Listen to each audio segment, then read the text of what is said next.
Hey guys, welcome into the Bear With Us podcast. I'm Jack. He is Frank.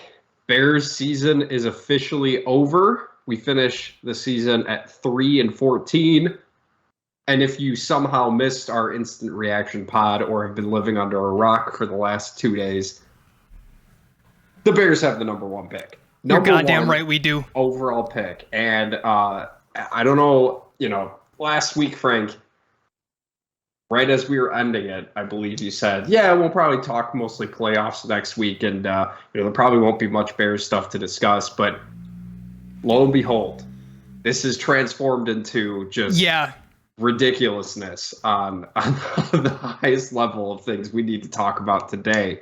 But let's start simple. Frank, your excitement's still all the way up there from getting that number one pick? 100%. I mean, probably even more so than when we first discussed it, because again, and it's not that we weren't going to have similar conversations if we landed with the number 2 pick. They would have been very similar.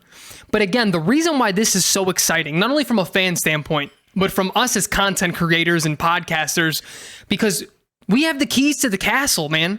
Yep. Because if the Texans have number 1, they're probably taking one of the 2 quarterbacks, whichever one is going to be the renowned number 1 guy, right? It's going to be Young or Stroud.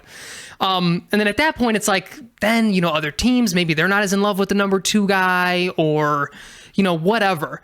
But it doesn't matter. Fall in love with whoever you want to fall in love with and come trade, come get the number 1 pick. Like that. That's why this is so exciting, because now you're talking about so many trade opportunities. Or again, if the quarterbacks, their draft stock plummets, we just take Will Anderson, the best defensive player in the nation. Like we could do whatever the hell we want here, which is so exciting. Yeah, so there's a few different avenues that we can take this conversation, and I think we should start. Let's start at the most unrealistic, because I've seen a majority of the conversation be the Bears will trade down. They need to trade down. They have to trade down. Ryan Poles should get fired if they don't trade down, because again, we saw this year how many holes this team really truly has on both offense and defense, of course. And this is starter level talent as well. So the idea of trading back is obviously very intriguing, because then you could have more opportunities to sort of build that depth or do some different things that maybe you can't do with just having 1 pick. Frank, do you agree that the Bears absolutely need to trade back? Or is there a scenario where Ryan Poles looks at the draft, looks at what Trayvon Walker, Aiden Hutchinson were able to do in their respective teams, both teams? I mean, the Lions should have been a playoff team. And some, circumstances obviously kept them out. Them starting, what was it, like 1-6 or something like that. But you saw the impact that those 2 guys truly made on competitive teams. Is there a scenario in your mind where Ryan Poles says, you know what, I want the absolute best player right now. Fuck trading back. This guy could be superstar, Myles Garrett level prospect. We need him. He'll make our team better. Absolutely.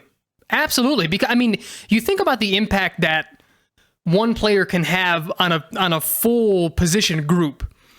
And when you look at the weakness, I think everyone who's watched this team, no matter what you think about the receivers, no matter what you think about Justin Fields, I think everyone knows that the defensive line is the worst group on the team, which is probably saying a lot too, because we have some pretty bad groups, position groups on the team. But again, we were talking about it, going into this year of like, man, and this was under the guise of like, we didn't know if Robert Quinn was going to be traded. So let's talk as if he's just going to be here all year, because you never know what's going to happen.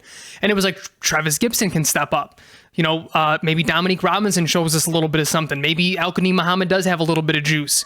But when you trade Robert Quinn, when he and the defense focuses on everyone else, now everyone else, that sort of level gets lowered. So I guess I'm painting the picture to say, If you put an absolute alpha pass rusher like Will Anderson, that heightens everyone else up. Imagine how much more someone like Justin Jones gets freed up because they have to double and even potentially triple Will Anderson on the outside.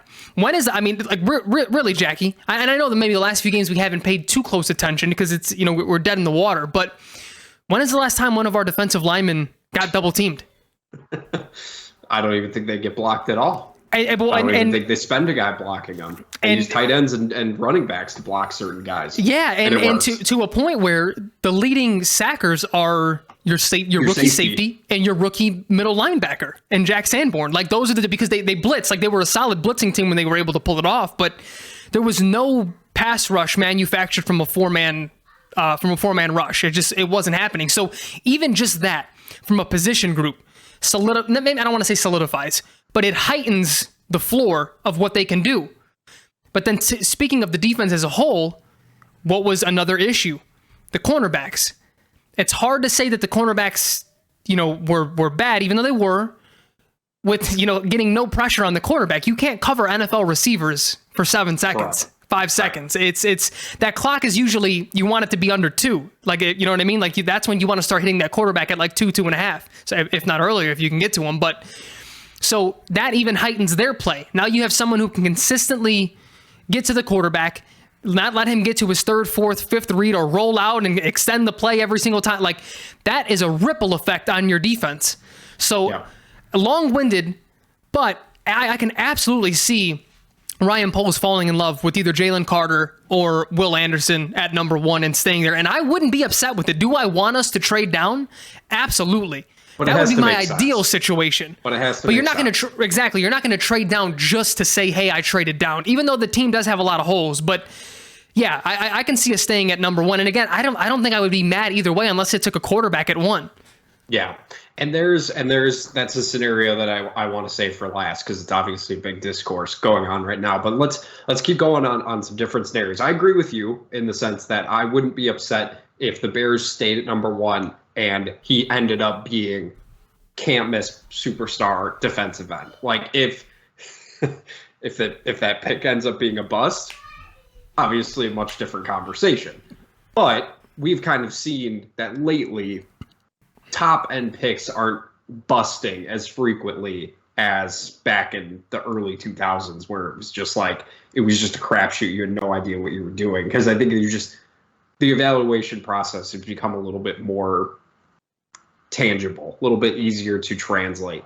The next couple scenarios that I do want to talk about, let's talk about the trade back because this is the obvious one that every Bears fan, like I mentioned, is really looking for. Most people expect this to happen. But I want to stay on the positive end of it, and then we'll get to some other things that I've seen kind of start to drive me a little crazy, as Frank knows. But the ideal scenario, and I know that no one's, this isn't shocking. This is kind of everybody's ideal perfect world, is you somehow convince the Texans to trade up to number 1, get their 2nd overall pick, maybe their 2nd round pick, and a pick next year, whether that's 1st or 2nd. I'm not exactly sure what the exact value would look like from trading from 2 to 1. And then, of course, being able to trade back from 2 to 4, which is the Colts. They ended up with the 4th pick, which is huge.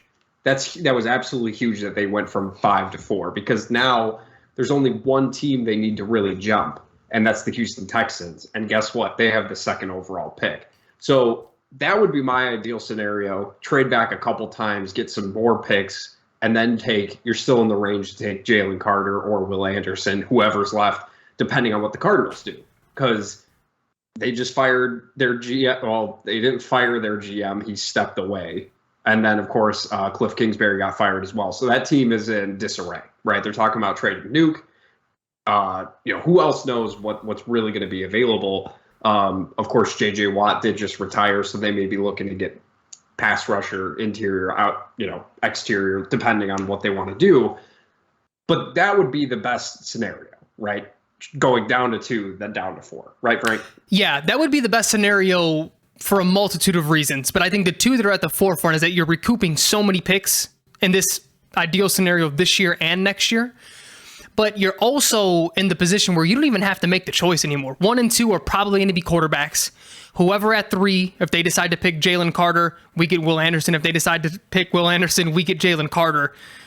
And I think the sort of that last reason is because everything that I've seen thus far, and this is me just trusting other people. I don't really know how to evaluate defensive linemen, but from what I've heard, the drop off from the tier 1 of Will Anderson and Jalen Carter to the rest of the pass rush is pretty steep, supposedly. Not that there isn't other really good talent, but they're looking at Jalen Carter and Will Anderson as elite generational talent, which again, sort of back to the first question, like that's why I can see Poles falling in love, because these guys are supposed to be the guys in this draft. And this is something we talked about as well a ton throughout the course of the season and the off season, after we were even talking about the first Poles draft, where it was, this team needs to find superstars. Like it's been way too long that the Bears have had legit superstars at every level, and not even just every level, but like at positions. Like Khalil Mack obviously was your superstar player, and outside of that, there really hasn't been a whole lot. So if you can get a superstar talent by trading back a couple times, getting, like I said, that second round, a couple top end second round picks to basically make your trade for Chase Claypool null and void, because boom, you recoup the pick that you needed just because the Texans decided to have one of the craziest games I've ever seen. It still blows my mind what happened in that game, Frank. Like how everything fell in place. It's absolutely wild. But we're on the same page, it sounds like, in terms of what we think the Bears could do. What, if something happens, we'd be happy, we'd be thrilled. What I want to sort of bridge a disconnect that I've seen a ton from not just Bears fans, but people just talking about the NFL in general, maybe just not quite understanding. I see this question posed: why would teams trade up? Why would the Colts trade up? Why would the Texans trade up to the number 1 spot when they know for a fact the Bears will not take a quarterback? Frank, it's really a simple question. Yeah. Or a simple answer, I should say. It's not who the Bears are taking. It's the opportunity to get the player that you want. And it's the opportunity to jump a team that may take the player that you want. For example, for 2-3 months now, the Texans were locked in. Number 1, they're getting Bryce Young, they're getting CJ Stroud. It just will depend who finishes the college football season as the best quarterback.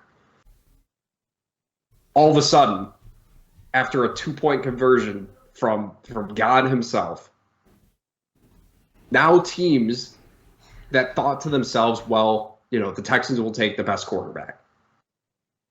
Now teams are like, hold on. We have a chance to trade up and get the best quarterback. We can jump the Texans now. And Frank, Chris Ballard in his postseason, in his end of season presser, I should say, was asked if he would give up heaven and earth to trade up and get a quarterback. And Chris Ballard said, yes, I would do whatever it takes. Yeah. I mean, that's why it matters. That's why teams would be willing to trade up to number 1, regardless of who the Bears are going to draft, because it doesn't matter who the Bears are taking. It doesn't matter if they try and smoke screen a quarterback. Any team now can come up and get the number 1 pick, and that's why it is still traded. Correct.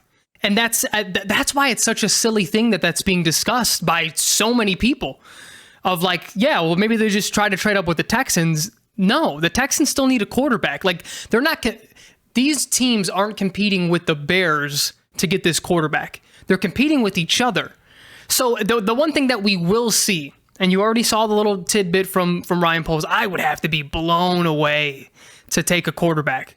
Now, in a month, you're going to hear, oh, the Bears really like what they see out of CJ Stroud. Oh, man, they sent a scout to go watch Bryce Young, and boy, were they in love with that arm talent. They're going to manufacture that value even from them.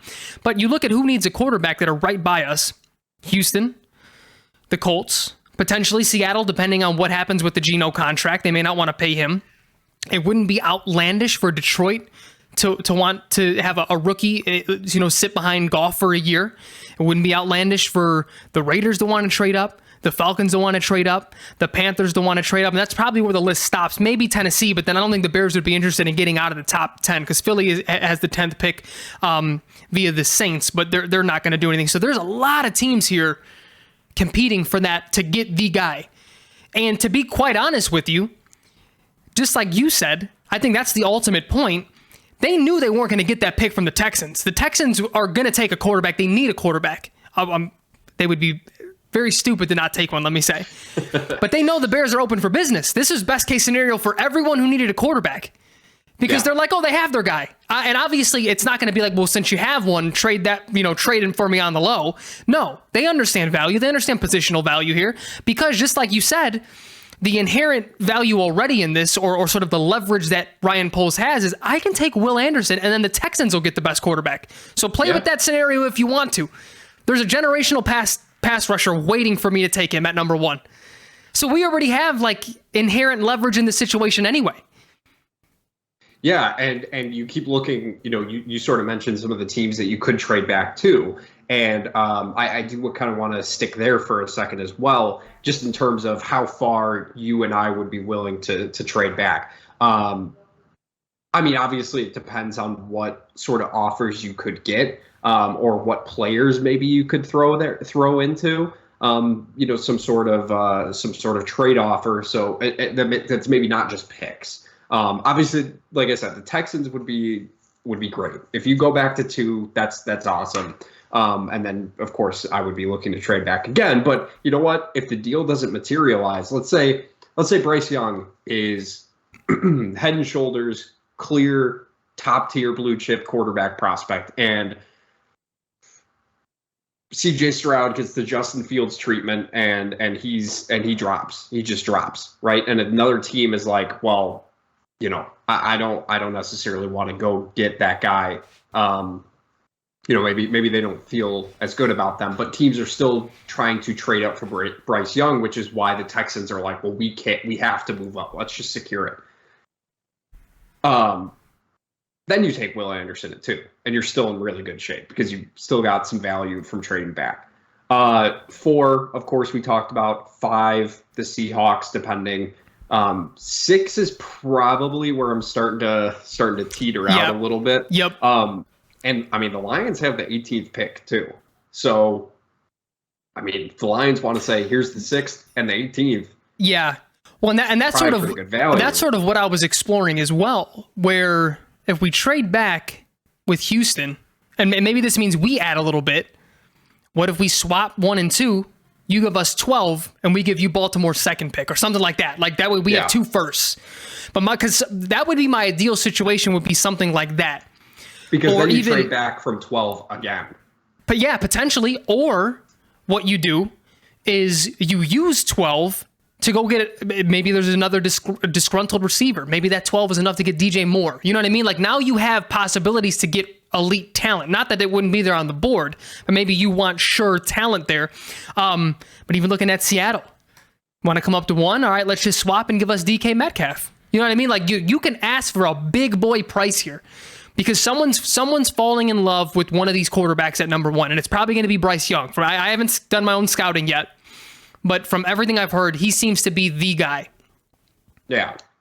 So that's my ideal, is either recouping another first this year, or swapping, and we get your superstar receiver. Yeah, and whether that means we add in a Raiders. Maybe only they had a superstar wide receiver. Maybe. I mean, I again, this is what makes this so fun, because the possibilities, in my opinion, are endless with this.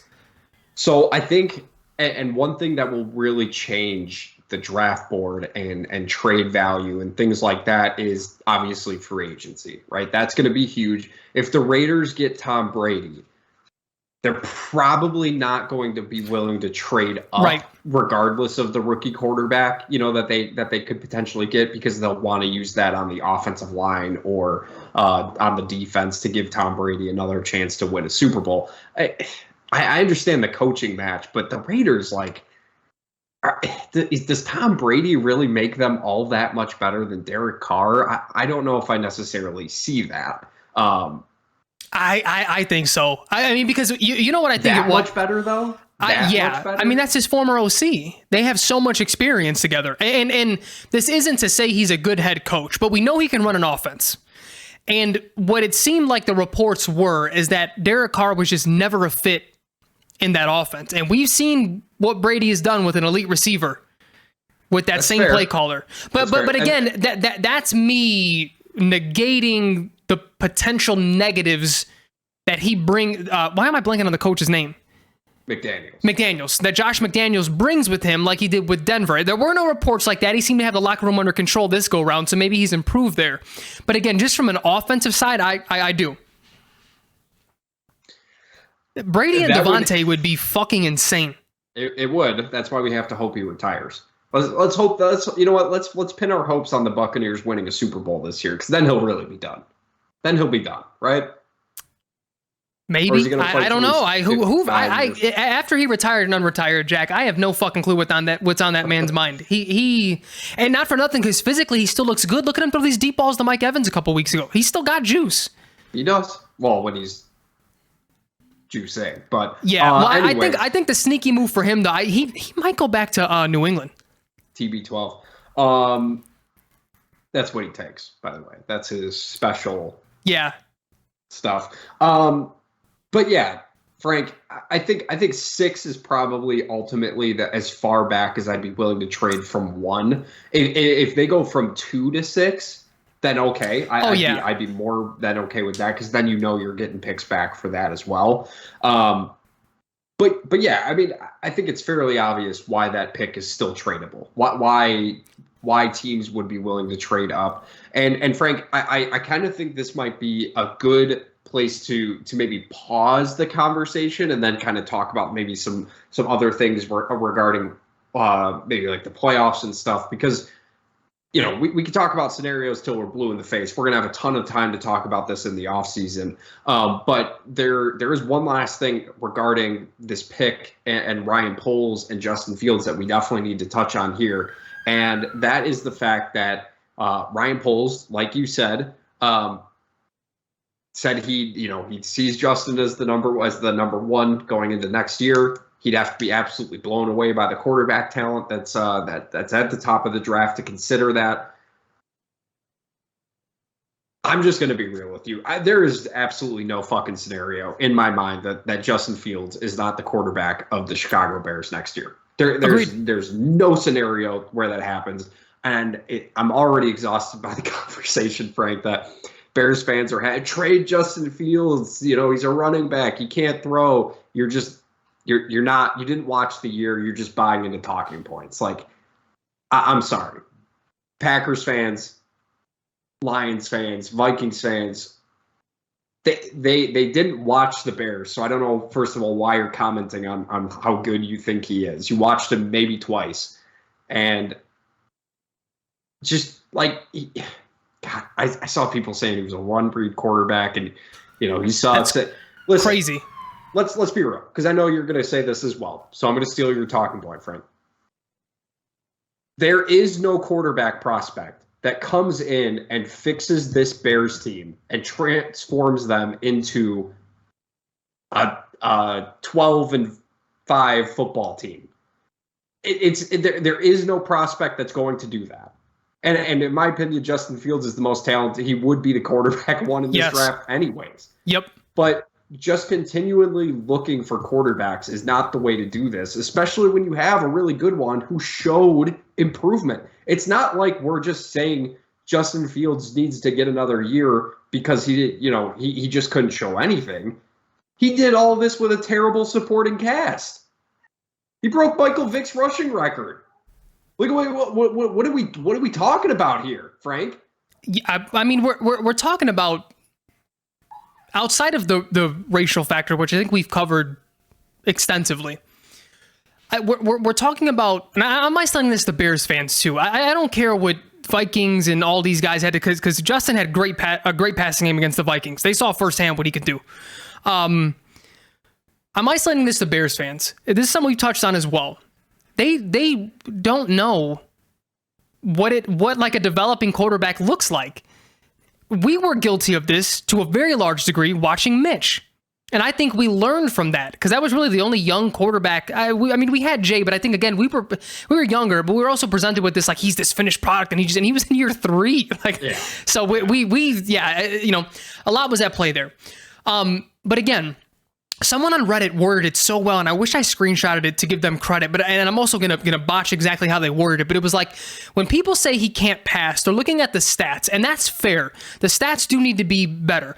But look at his throwing motion, look at his footwork, look at his ability to go through reads, whether slow or fast. He has it. He has the physical part down. Now it's about building around him to help get that better. And I think that was a better way to word what I was talking about him sitting the last couple of weeks, because it was like there's a ceiling that you're hitting no matter how good you are from a physical side with the talent around you. In order to continue to blow past that ceiling, you have to get better talent around him. And you know, so everything that we want to see, it's not going to happen with this group. But if you just isolate what he's doing as a quarterback, the improvement that he's made with his footwork, the improvement that he's made in reading defenses, the improvement that he's made in even like his throwing angles. When, like, a quick example of that is like, when did we see him go to that 3/4 or sidearm throw? Like, it was like week 7, he was like, you know what, these get batted down, I'm not doing it anymore. Now he did it when you're rolling out, but you have to do that. I mean, like in the pocket sidearm throws. He's learned from these mistakes, and that's progress. So like, people I think are looking at progress and wanting to make it be all about stats, and that's crazy with this group around him. Like, it's, you know, to just like you said, like he was running out of necessity. He's never run this much in his career, not in high school, not in college. He's running because he has to. He's doing what he has to do to keep this offense afloat. And if you surround him with better talent that can keep him protected a little bit longer, that can actually make 50-50 jump balls, that can run the correct routes, that can have, you know, timing-based routes down, I think you're going to see something in Justin unlock that you just could not with this group. But I think, to the grander point, again, I may have even said this a little bit during the immediate reaction pod, but let's just say Justin isn't the long-term answer. Let's just say that winds up being the case. One, nothing he showed these 2 years are indicating that at all. So I think you have to give him year 3, 4, and potentially 5 if you exercise the 5th year option. So there's that. But going back to just the team building, this team, you know, when you think about like in the scope of him not being the answer, he, even in that scenario, the sort of the pecking order or the totem pole, that's way down. Like, that's how much better he is as not the answer than these other position groups. So you still have to build this full team. So if you pick another quarterback, now you're depriving yourself of upgrading any other position group in the first round or in any trade back scenario or anything like that. Now all you're doing is plugging in a younger quarterback with less experience into a group that has no other talent around it. You would behind be the line that let their quarterback get sacked 55 times. That's the whole point. So like, the only way that would remotely make sense, and this is just me painting a wild scenario, is what you do is you ball out in free agency. You build on paper one of the best offensive lines that you can. But who knows what you do with the defense? Maybe you just sacrifice them for another year for the sake of building an offense. You draft Bryce Young at number 1. And then you literally trade Justin Fields for the number 2 pick to get it. Like, that would be, and even then, again, I don't think Bryce Young comes in as not only, just like you said, he's not better than Justin right now. He's also not a better prospect than Justin was when we drafted him. So it's like we're making a lateral move at best, and I think it would be a downgrade. So like, again, even in the best case scenario that I just painted, it doesn't make sense. Yeah, and I mean, Frank, I just don't understand how 1 second Bears fans can be like, the offensive line sucks, the wide receivers are terrible, it's Justin Fields, you know, by himself. And then the very next second, it's like, well, all of that is still true, but Justin Fields should also still be playing at the end of the week because he needs to learn how to win. Like, Did we not go into New England and win the football game? Did that not happen? Am I making that up? They didn't go winless this season. Like, I don't understand where this whole, well, they need to learn how to win. They fucking went into New England, who was almost a playoff team, and fucking won. Like, yeah, I'm sorry, Frank. These talking points are just dumb. Like, taking Bryce Young is not going to elevate this team. They're not going to the playoffs with Bryce Young. Take Bryce Young. We played this scenario. Take any quarterback in the league, put them in this offense. And which quarterback is going to the fucking playoffs this year? Maybe one. Maybe, yeah. Maybe. But and even that. Yeah, it's, not much would change with really anyone. Again, Pat is a different type of beast, but you still need talent around you. Like, look at the way he feeds that talent. Travis Kelce, Tyreek Hill when he was there.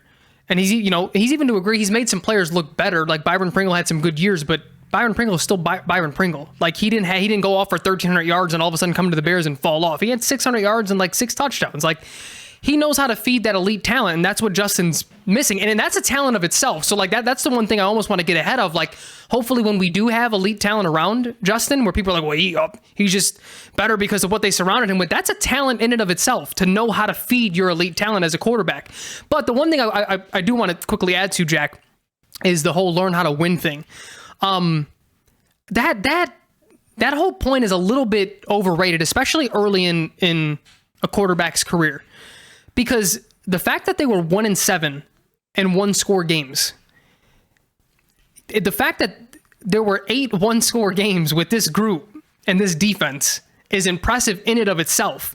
And think about how many games they would have won if guys had made the plays they needed to make. And that's what I'm saying. You think about the games where Justin leads a a potential game-tying score, and Cairo Santos missed an extra point. Think about times where if the defense gets a stop and they win, Justin, he wins it, but the narrative changes because the defense didn't get the stop, and the Bears lose the game. Like Darnell all these Mooney things. Dropping the football. Darnell Mooney dropping the football against Washington. Not getting a perfect throw. The penalties.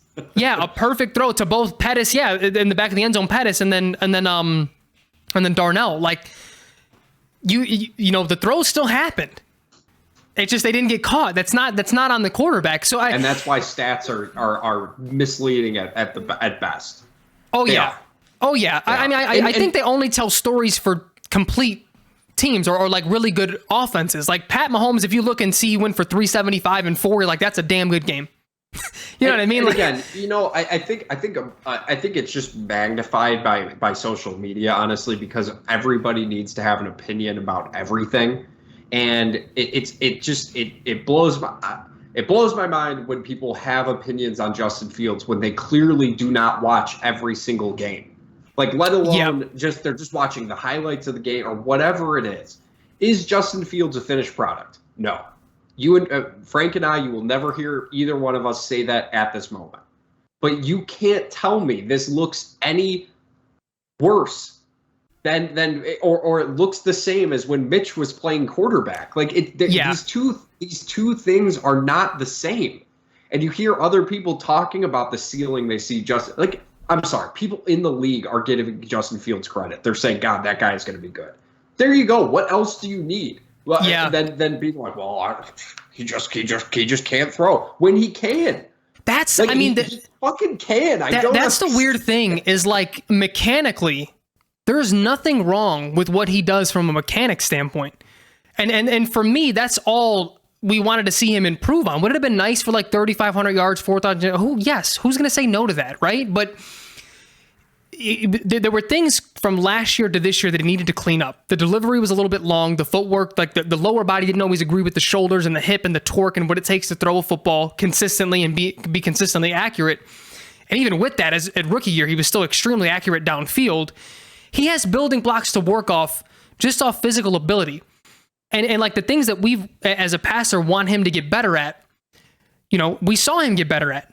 Again, the quicker processor, dumping the ball down a little bit more. Everything doesn't have to be hero ball. You don't have to hold the ball for the guy to be open downfield. But that's normal playmaker, young quarterback shit. And this is something that I said last year and that I will continue to stand by. I will always take a quarterback who you have to rein in a little bit versus someone like Derek Carr who's going to dump the ball off consistently, remain to be average. Well, granted, he had some years where he took chances and things, but even someone like Jason Campbell, where everything was dumped out. First read isn't there, dump down. First read isn't there, dump down to the tight end, dump down to the running back. You can't do anything with that. Give me the guy that's aggressive. Give me the guy that wants to go downfield and holds the ball a little bit too much and maybe takes an unnecessary hit or two, because you can hone that in. You can work with that because he's still trying to make plays. It's more or less like instilling. Sometimes the quick slant or the dump down is the best play right now. You know what I mean? And again, man, it's ridiculous that it sounds like excuse making. But like, I don't think the weapons that he's playing with, and this offensive line was beyond worse, was way worse than you and I thought it was going to be this entire season. Like, I don't think you and I thought that this would be this big of an issue. I mean, we knew there would be some problems, obviously, but yeah. I mean, like Cody Whitehair is a problem. That's not something you and I expected. Yep. Right. Fifth round pick, playing left tackle. I think he held up. I think he was more than serviceable. But I mean, you can upgrade that, and I won't be like, what the fuck are you? What are you doing? Like, how are you? Like, no, that could be upgraded. Tevin Jenkins, your best offensive lineman.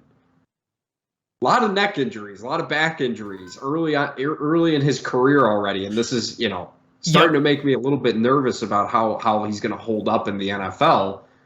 Center, obviously a huge concern, but like this is what I'm saying, Frank. Like the wide receivers that Justin Fields had to work with. I mean, who made a play this year? The one that stands out to me is the Equanimeous St. Brown one where we torched Jari Alexander.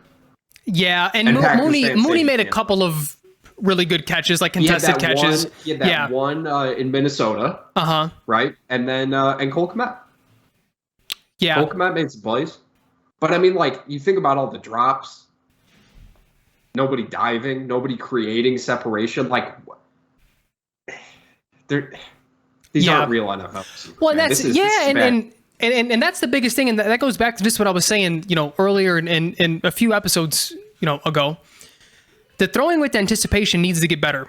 NFL Open needs, him recognizing what NFL Open needs to get better. But again, it's not happening with this group because isn't going to happen with this group for him because it's not happening for them. They're not getting NFL Open. Look at every PFF chart or whatever chart that's tracking how open these receivers are. They've been dead last in the league since week 1. Like, and again, that also goes back to like some receivers just don't get NFL Open. You think of someone like Courtland Sutton is one of the guys that doesn't get very much separation, but quarterbacks have trust that he's going to go up and get the ball. And the key word is always trust. Listen to anyone, whoever you like, Tony Romo, Mark Sanchez, these former quarterbacks in there, and they're like, oh man, what a crazy back shoulder throw. Aaron Rodgers just trusts Jordy Nelson to do it. Trust is always used in there. That you as a receiver, you have to earn your quarterback's trust that you're going to make that play. Otherwise, why am I trying to make that throw and potentially get picked off? And again, the times we've tried to see Justin do that, it doesn't work. Like there's been times, and the broadcast hasn't really noted it because it is just what it is. It looks like a incompletion, but he was clearly throwing to a spot, and the receivers weren't at that spot. And to me, that was Lugetzi saying, "Just throw it. That's where he's supposed to be. That's how we're going to get better." And they just weren't there. And you think about the time he tried to throw with anticipation to EQ. EQ runs the wrong route. Yep. So, I mean, it's like, again, like he's tried these things, but this group just is not the group to do it with. Right. And I mean, like, you just look at the other quarterbacks who were able to develop in this league. It's not shocking that they've had some of the best wide receivers playing along with them. Like, yeah, Joe Burrow is great. He's probably at least top 3, in my opinion, quarterback-wise. But he also has T. Higgins and Jamar Chase. Yep, and look at the plays that they make. And again, that's not downplaying him. He's the second best quarterback in the league, in my opinion, right behind Patrick Mahomes. Because again, that to me is a skill set in and of itself. Having a playmaker, knowing to throw him that 50-50 ball that's catchable for him, and basically only him most of the time.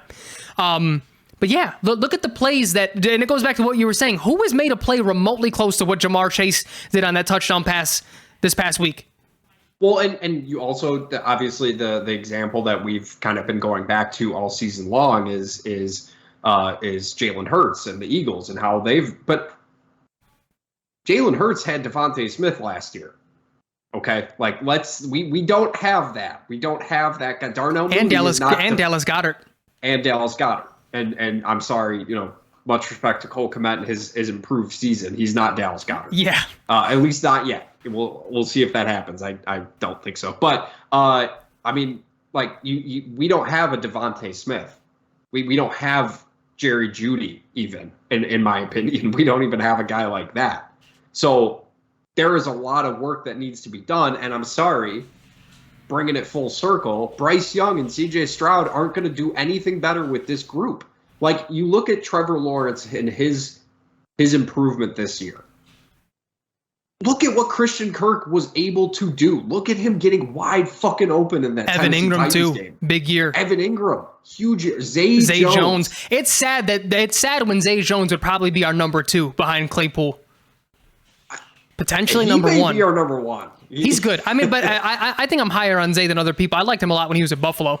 He would be our number 1, but that's still a wide receiver you need to upgrade from, right? Like, in the number 1 spot, right? About that, but that's what I'm saying. Like, so I would rather go the route, because I don't think we're going to be able to do exactly what the Eagles did in one season, right? We're not going to have the number 1 offensive line next year. That's just not going to happen.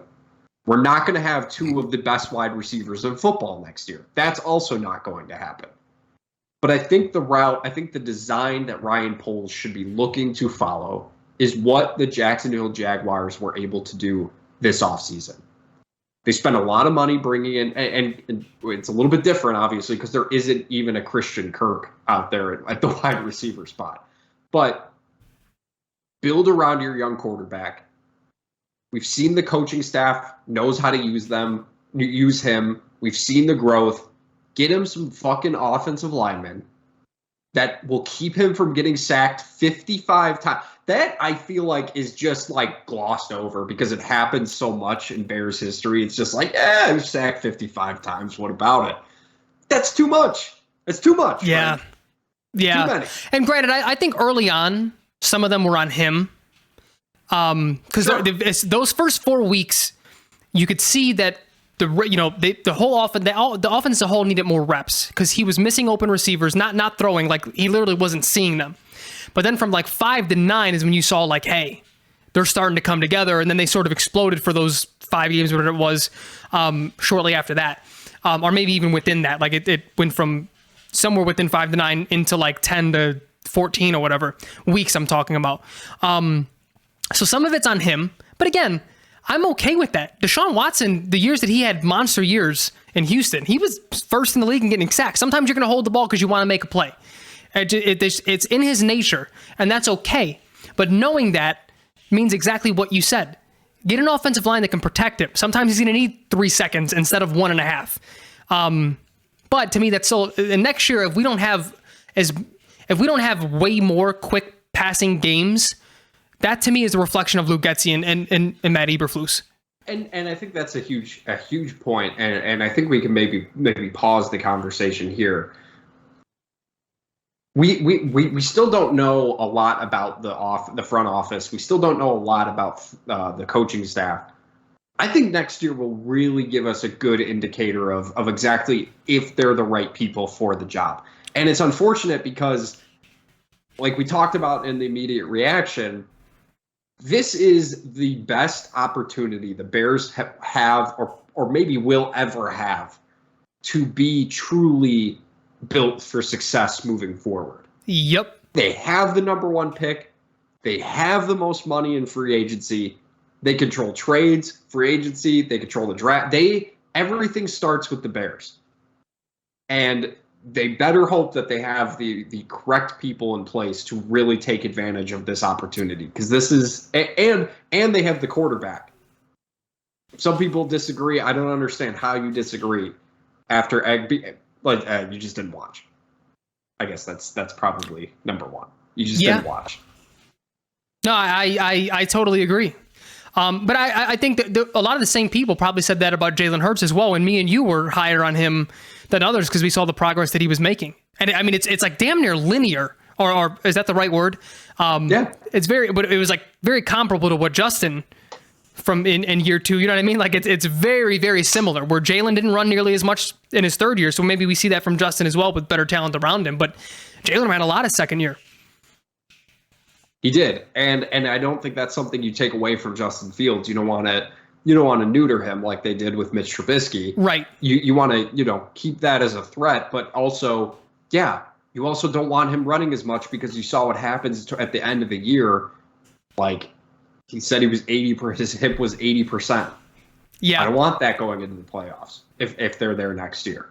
I want Agreed. him fully healthy, or as healthy as you can be at this point of the season.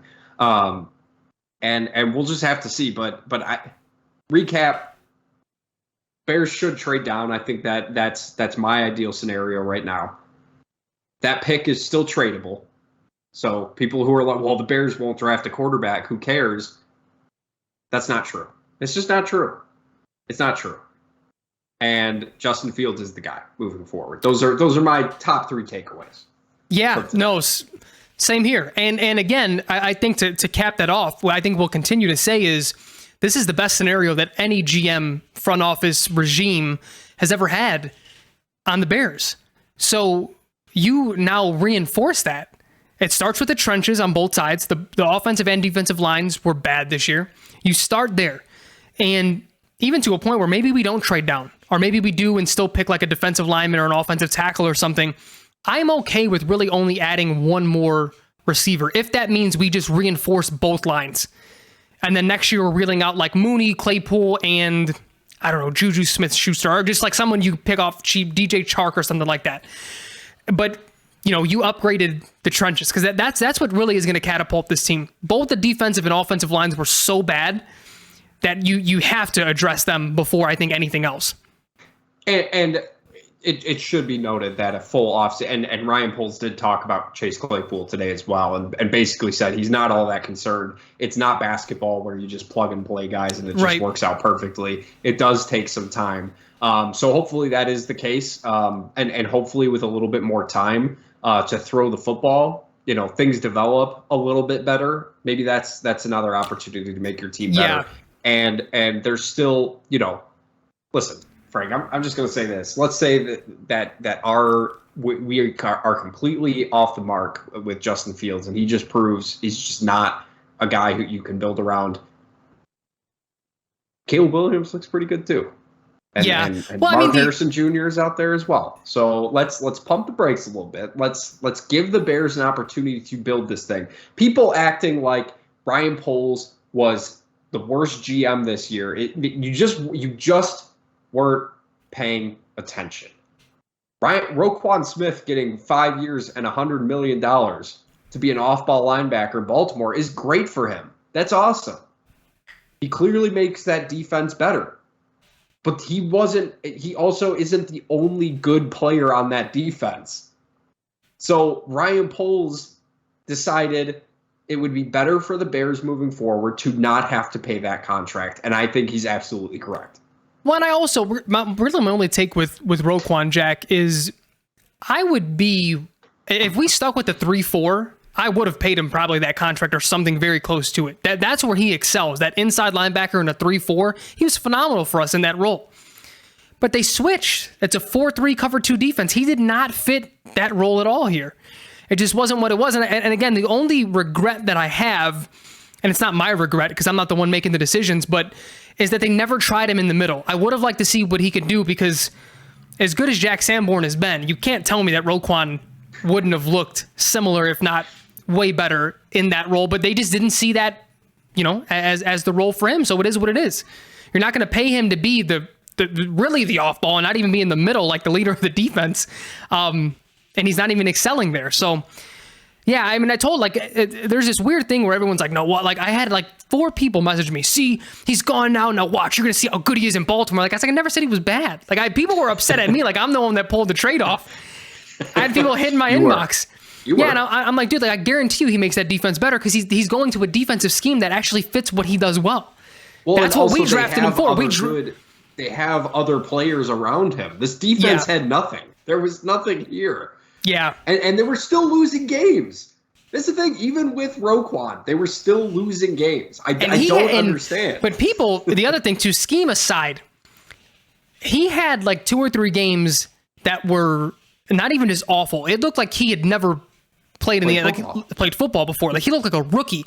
And then he had 2 games that were really bad with like him being in the right spot but just missing tackles. And then he had like 1 or 2 good games. The interception that he had brings it back, and he had 1 game where he had like 20 tackles, and it's like he sort of took over in the 4th. And like, okay, you have something. But then it wasn't like it was gradually getting better. It was just like sporadic. First 2 were bad. This one was really good. This one was awful. This one was great. It's like, okay, dude, like if you really wanted to get paid here, you needed to show in these 6 or 7 games, whatever it was that he played for us, like you're the dude. And he didn't. It's and simple. It was also $100 million that we can now spend elsewhere to make the overall team better. And that's my point. Yeah. And one thing that I mentioned last week, I think I've mentioned a few times as well, do not be surprised if all of the money is not spent this year. Yep. Because that's not how you build a sustained winner, is by spending all of your money. Spend a good majority of it, absolutely. Get an offensive line, get a pass rusher or 2, bring in one of those wide receivers that Frank was talking about, and boom, your team is a lot better. This team is not going to be in the position where they're going to need multiple number 1 overall picks to get this thing right. I truly believe that's not going to be necessary. I mean, I absolutely hope it's not necessary, but I guess I can't say for sure. But I mean, you look at just some of the guys that are going to be available. Brandon Graham, 35, Yannick Ngakoue, who was great for the Colts. He was absolutely incredible. Jadeveon Clowney, who the Browns were basically like, take a seat, we'll be fine. Larry Ogunjobi maybe comes back. Maybe they take a second look. Clelin Ferrell, who had a solid end of the season and is still only like 26, I think. There's going to be options on the defensive line. Obviously, the offensive line we talked about as well. But you're not going to go out and spend all of your money on Juju Smith-Schuster and Allen Lazard and Byron Pringle. Like, okay, well, we're probably going to spend our money on Allen Lazard. That's probably going to happen, which, okay. I mean, depending on what they offer him, I'm not exactly, I'm not giving him $10 million, right? $10 million a year. But he's a solid player. Yeah. Ooh. Jesus. He'd be, I mean, as like a wide receiver 3. Who would interest you more? Jacoby Myers. Jacoby Myers, for sure. I mean, Juju would as well. But I really like the thought of Juju because he's like, that's the one thing I was sort of thinking about, like what upset me about Luke Getsy this year. And it was just like the lack of versatility that we heard about in the offseason. Granted, again, I want us to run it completely back because you have the talent that you have and you can only do so much. But when did we see like Darnell ever in the slot? When did we see any, like they just line up in the same positions every single time and that was it? And I think of like if maybe he felt handcuffed by the talent, Juju can play outside and inside. And he'll make a fucking fire-ass TikTok after the game. Him and Chase Claypool. Him and Chase reunited at the 50-yard line. They're going to be best friends. Orlando Brown Jr. Listen. Orlando Brown Jr. He has some relations with Ryan Poles. He's had relations with Ryan Poles? From the street sources on the street. Listen, that might be your answer at left tackle. It might be. That they could pay a lot of money. They could also, like I talked about Mike McGlinchey. I've talked about him a little bit. That's the name that pops up a lot. Yeah. That's the name that pops up a lot. But he's a right tackle, right? Isn't McGlinchey a right tackle? He is, but you need a right tackle. Oh, absolutely. No, but here's the thing. If we're talking about like reinforcing things that we've said, do not be surprised no matter what position they sign on the offensive line. No one is safe right now. No. And for various reasons. Two of them are more injury related with Whitehair and Jenkins. But for as good as, Braxton Jones was, the caveat is he was good for a 5th round pick. If we picked him in the first, we would probably not be very happy with him, especially the way he closed the season. So everything needs to be upgraded to a point where I think he's gonna be Larry Borum next year, where I think we're gonna get a different left tackle and we're gonna switch him over to right to see what they do. I'm less thinking McGlinchey. That would be interesting. Then maybe you just run it right back with him at left. you need everything. This team needs everything, which is why I am fully against drafting a quarterback at number one. That's overall. my biggest point as well. That would be the absolute worst scenario for me personally.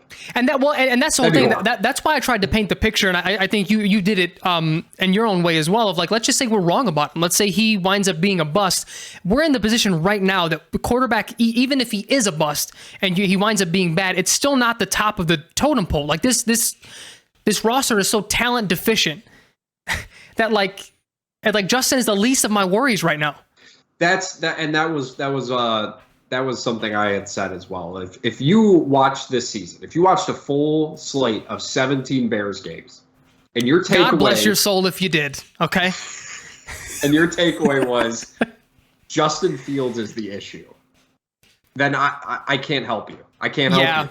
I can't because you're just not paying attention. And the thing is too, Jack, I think this is where my annoyance really comes into play, because and I said this before, and I think it's something I'll say, many more times throughout the offseason, but that's the part that annoys me about being on Justin Fields' side right now, is that people who believe in him aren't acting like he's Patrick Mahomes right now. Like he's just the best quarterback. No. Like we recognize that he has to get better at things. And I think that's the rational way to be behind a young quarterback right now who's shown you flashes, who's shown you full games, who's shown you what he can do with his arm, with his legs. And it's like, we're not sitting here acting like it's everyone else's fault but his. We have recognized and identified where he still needs to improve. But the other side is just like, oh, he's a fucking bum, he's a running back, and that's it. And it's like, dude, I almost want to have another conversation with them, like non-football related, to see if their brain just works that way in general, so I can just avoid them completely. Because that just may be the way that they work. Like, if you're not the best right now, you suck. Well, like I said, everybody needs to have an opinion about literally everything, and you have to be right and everyone else is wrong. And that's just how it works. And that's just a terrible way to go through it. Like, I just, the rationale, like I just don't understand what has happened these last few weeks. Because like a month ago, everybody was on board, right? We were all on the same page. Sure, there were some detractors, of course. There's always going to be. But then that Lions game happened, and everybody just like freaked out about Justin Fields moving forward, as if these problems weren't always there. It's insane. It's insane, and it's annoying that people act like we're just like hero caping for Justin Fields and he can do no wrong. That's not true. That's not, we've never said that. But I mean, to act like he should be putting up 4,000-yard passing seasons and 50 fucking touchdowns with this group is just unrealistic. Yeah, and it's just unrealistic. And that's been our point. Like, it's not to a point where you can go back to older episodes and we're breaking down how he's improving. Like, literally game by game. And the flip side was, maybe I was a little more upset than you were at the time, but granted, we were both upset. That Texans game, we were disappointed in Justin. That was a game he should not have had that bad of a game. Like, to a point where we even said, if every game looks like that this year, you're probably going to be looking for a quarterback next year, because that was Zach Wilson bad. So we've said when he's had awful games, like, we're not just making excuses. We didn't get up here after that Texans game and be like, oh, this happened and that happened. No, we had an awful game. Those mistakes were on him. There were open receivers that he missed, and he threw it. It was like 2 or 3 picks. Like, we're rational about this. So that's the annoying part. It's just like you said, we're not hero caping. We're not here throwing fucking capes on for the guy. We just see the talent that we see and know how high his ceiling is. And also recognize that there was no talent around him. Like, that's not a subjective take.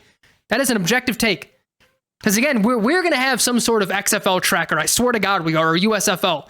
Because most of these guys are not going to be in the NFL next year. Hopefully Sam Mustipher is one of those people. Let's, like I said, we'll pause the conversation there because we'll have a ton to talk about in the offseason as well. But obviously we got the wild card weekend we definitely wanted to talk about. But first, I don't know if Frank tallied his up. I'm sure he didn't.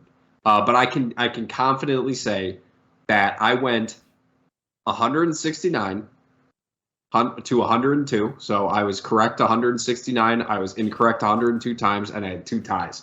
And obviously taking away one game because the Bills and the Bengals game did not count. So that's a 62%. That's good.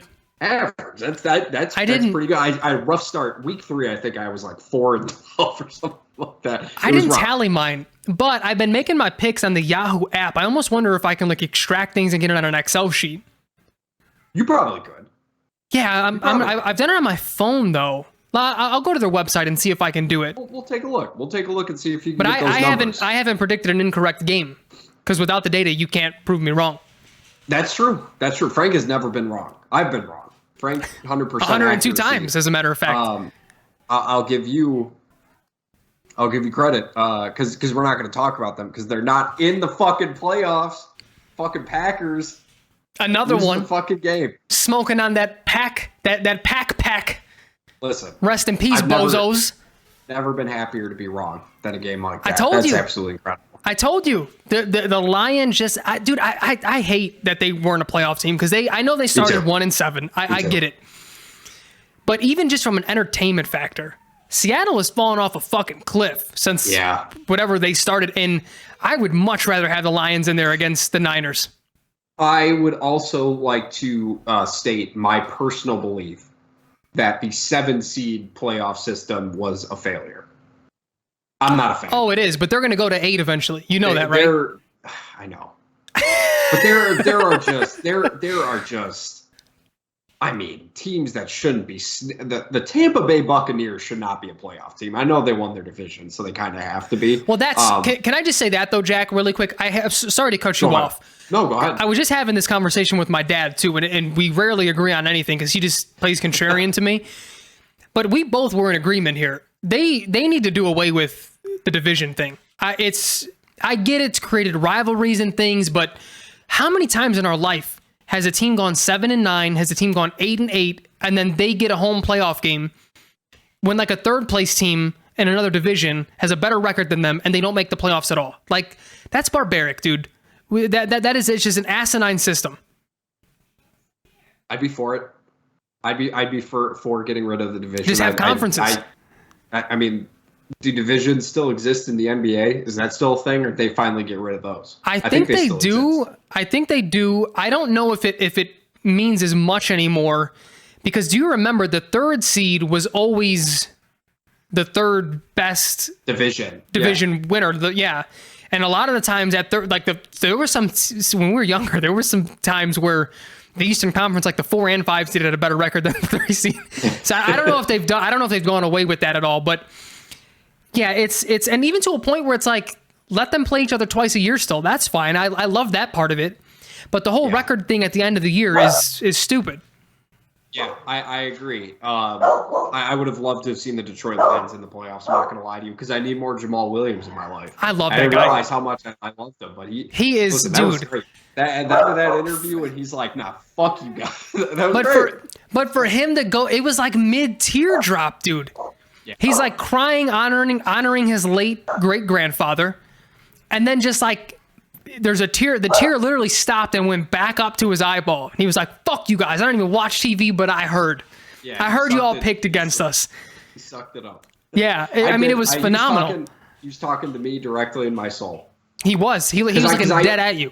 Well, listen, I'm not going to bet against Aaron Rodgers, but man, if that was the last time we see Aaron Rodgers, it might be. Man, he just doesn't get criticized enough. The guy lost another clutch game at home. Tossed a pick late. And they don't want to talk about it. They want to talk about how he's going to retire. Oh, just kidding. No, he's going to go to the Jets. He'll be Brett Favre 2.0. You know, he's a lot more like Brett Favre than people want to admit. You think he stole money from the state of Mississippi? Maybe not Mississippi specifically, but California. He's from California, right? He's up to no good somewhere. I've seen his haircut. I've seen the salutes he makes. I mean, that's neither here nor there. But no, that was a good week. I think of Week 18 football. Obviously, Jaguars took care of business. That was cool to see. Steelers, Mike Tomlin.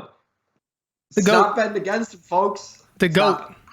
Dude, it's absolutely incredible. He's never had a losing season. That's fucking insane. Yeah. That's ridiculous.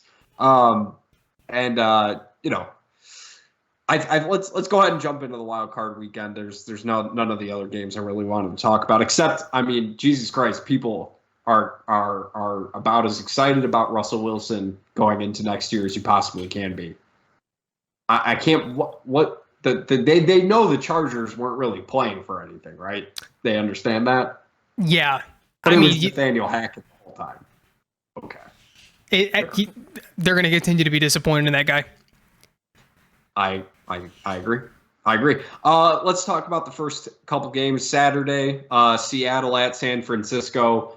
Man, I can't even in good conscience pick against my guy, Brock Purdy, just touchdown machine. I mean, it's fucking incredible what Kyle Shanahan is able to do with just these same prototype quarterback. Why did they trade up for Trey Lance? Why? I don't know. I mean, he did it with CJ Beathard. He did it with who was the other quarterback that he did it with when Jimmy G went down? Yeah, Nick Mullins. Another one. I mean, he just churns them out, dude. That dude's a fucking quarterback factory. But yeah, I'm going Niners as well. Not only just because of the offense, that defense is really fucking good, and they're hitting on all cylinders. And speaking of Russ, I found it super fitting this year that Geno Smith broke his single season record for passing yards. There is a little something that should be said, because I saw a ton of stuff happening this week, Frank. This record broken, that record broken, this.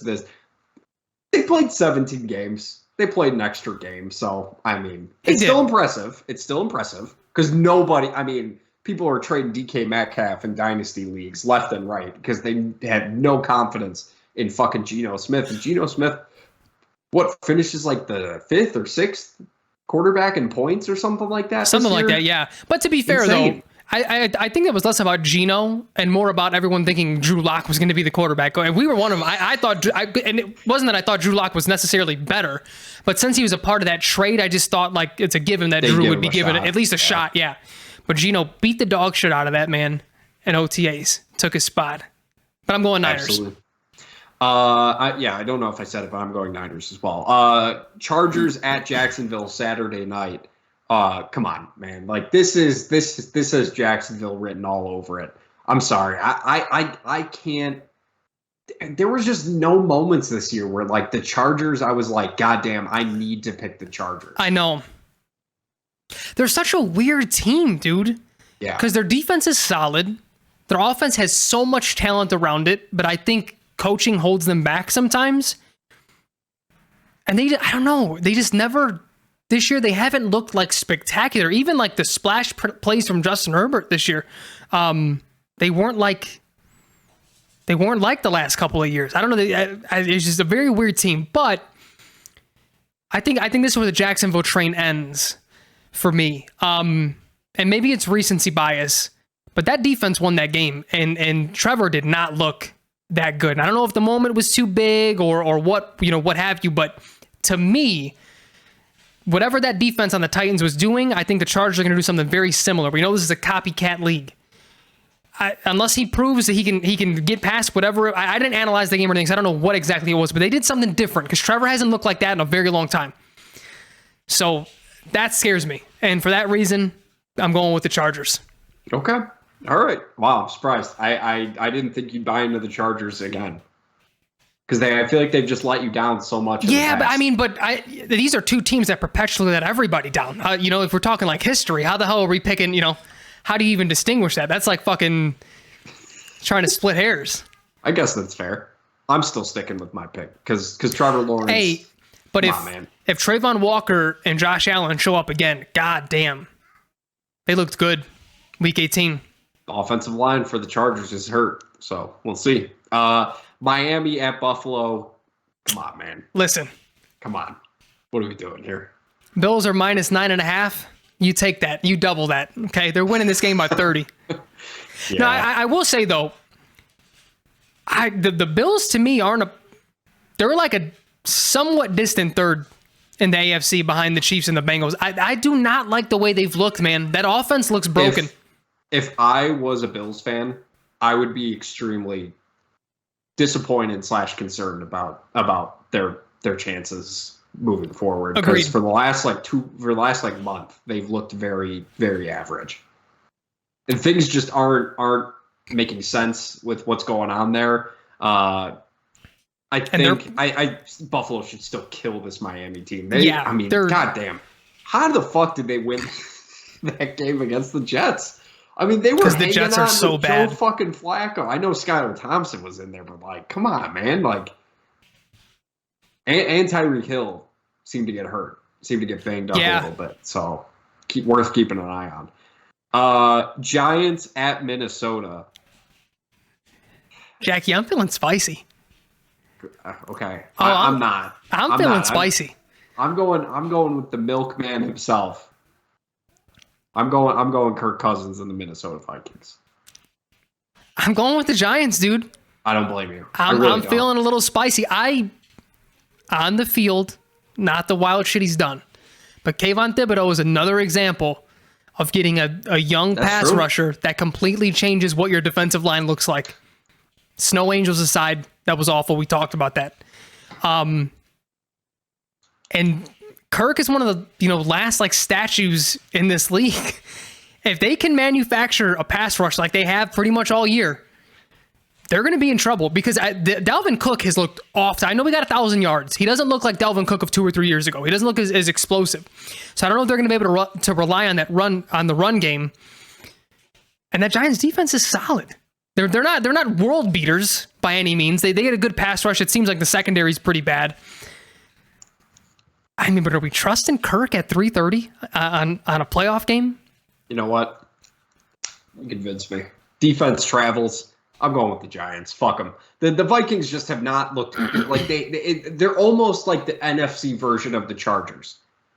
Like, yeah, they won a lot of games, but they just never looked the part. Like, yes, Justin Jefferson is absolutely incredible. Right. But man, Daniel Jones is kind of on a hot streak right now. And Danny has looked pretty good. He's fucking amazing. I mean, for me, I think speaking of that, Coach of the Year to me has to be between Dable and Sirianni, right? I mean, what Dable did with this talent, you almost have the right. You almost have the right to be upset with Dable for dragging this fucking corpse of a team to the playoffs and not having a higher draft pick because he's done wonders. Coach of the Year is interesting. I think this year is one of the more interesting ones. I think Shanahan might be mine. I think it's a close race between I mean, because you think about what happened with Kyle Shanahan and like losing not only Trey Lance but also Jimmy G, but also making the playoffs with fucking Brock Purdy, and making him look good while he was doing it. But going into the season with Daniel Jones, anytime they pan to that guy on the sidelines, he looks like he's confused. He looks like he didn't even know why he's there. If they were hosting a playoff game, I might go with Dable. But then you could make the same argument that like Doug Peterson could probably be. I wouldn't be mad at Dougie P. Because I mean, he took a 3-14 team to hosting a playoff game, winning the division. I wouldn't be mad at Dougie P. That's not either. bad. Yeah. Fucking Zach Taylor, who never gets talked about, but maybe should. I mean, I could coach that fucking team to 13 games. Come on. So you're saying Andy Reid doesn't deserve Coach of the Year? No. No. No. Come on. He's beyond Coach of the Year. He's here for rings. He's hit. You know what? Let's be real. Lovie Smith is the Coach of the Year. All right. He's my Coach of the Year. He is mine. He's mine. No, Coach of the Year though. There's some really good candidates. I mean, fuck, man. You could argue Pete Carroll. I think you could. They sputtered at the end. I don't think you can give it to him because of that. They did, but I mean, you think about the expectations that people had for that team going into this season. I get it. It's pretty good. But I would probably say Shanahan and Sirianni are probably my 1 and 2. I didn't think you sided with the fucking establishment, I thought we were underdogs here. No, you didn't. You know what I'm about. Baltimore at Cincinnati. Come on. Cincinnati's going to fuck. And we have no more updates on Lamar Jackson either. The last thing, they keep saying they're unsure. And my thing is, even if he comes back, like, when's the last time he played football? He wasn't looking good before that. There's going to be some rust there. Yeah. They have no wide receivers, Frank. They have less wide receivers than the Bears do. Yeah, that's true as well. Even though Mark Andrews is still a dog. Yeah, maybe they just completely. Maybe Lamar goes to the Jets, and then they're so distraught that they have to completely tear it down. The Bears trade down for the 2nd and the 12th pick, and then we use the 12th pick to get Mark Andrews, and we use the 2nd pick to get Will Anderson. That's a fucking team move right there, Jackie. I'm going with the Bengals, though. They're going to beat the dog shit out of the Ravens. That's going to be an ugly, ugly game. There's going to be a lot of quarterback movement that we're going to have to talk about. Oh, we're going to have another quarterback carousel. As per usual. Cardinals are in an interesting spot because, do you sign a guy? Do you sign a quarterback, one of those bridge type quarterbacks, or do you just kind of wait until do you just suck for a whole year? Like, there's a new GM and head coach coming in who did not sign and did not draft Kyler Murray. Yeah, but the signing portion is what gets you. There was a lot of guaranteed money there. Yes, I'm not saying they'll move on from him right away, but they're going to have to look. I get what you mean. I agree. Maybe the Cardinals will draft C.J. Stroud. Who knows? Maybe they will. But yeah, I'm going Cincinnati, and I agree that Lamar. Can the Ravens afford to bring him back? Will they bring him back? I think it depends on what happens in the playoffs. I think it depends on if they trust if he can stay healthy. Every year he's missing significant portions of time. And again, I think the biggest thing with him, maybe it's not just with him, it's with the offense as a whole. They just hit these like pockets of every season where they just look like a high school offense. Like they look awful. They should probably get him more wide receivers. No, I agree. Deshaun Jackson and whoever else is back there. I don't even know. DeMarcus Robinson, I think, is their best receiver right now. Yeah. It's not good. Cincinnati should absolutely fucking kill the Ravens this week. And then just an absolutely terrible Monday night game to really top this off. Dallas at Tampa Bay. Goddamn. Frankie, I'm not betting against playoff Tom Brady. You're out of your mind if you are. And Dallas, they just, how did they win this many games? They're not good. They're not a good team. I don't get it. I'm going Tampa Bay. Not only, Jackie, am I looking at Tom Brady. No, I'm kidding. You thought I was leading up to pick the fucking Cowboys, didn't you? I did. No fucking shot. Dak Prescott turns the ball over way too much, and this Buccaneers defense, for as inconsistent as it's been, it has its highs. I'm going Brady, because they're only allowed to have one good quarter. The Buccaneers are. But so it's going to be an ugly, close, stupid game where Dak turns the ball over 4 times. That keeps the Bucs in it, and then the Bucs trot downfield for a 7-minute drive in the fourth quarter to kick a game-winning field goal or the game-winning touchdown, and that's just what it's going to be. And Tom Brady advances on. There's no way Brady loses this game. There's no way. No. I just don't. Well, especially do we know if Tony Pollard's playing? Because especially with Zeke back there, Zeke looks bad. Tony Pollard is off the injury report. Oh, okay, so he's going to play. That adds a whole different dynamic to that offense, which they're still not going to win, but their chances to move up slightly. I do like, even though what I said about 7 seeds being too much, which I still agree with. There's some good games this week. There's some good games that I'm excited to tune in and watch. There's a couple that I just think will just be messes. There's no chance Tua plays, right? For the Dolphins, there's no way. I don't think so, no. I don't even think he can. I think he's still not able to remember parts of the season. I think you're right. No, I think you're right. Which is really scary, by the way. Let's see. I'm seeing. He's not yet cleared for football activity, which means he's not going to be practicing. Which means it's either going to be Teddy Bridgewater or Skylar Thompson, and either of those two options do not scare the Buffalo Bills. The Bills, I don't think Tua scares the Buffalo Bills. That's probably a good point too.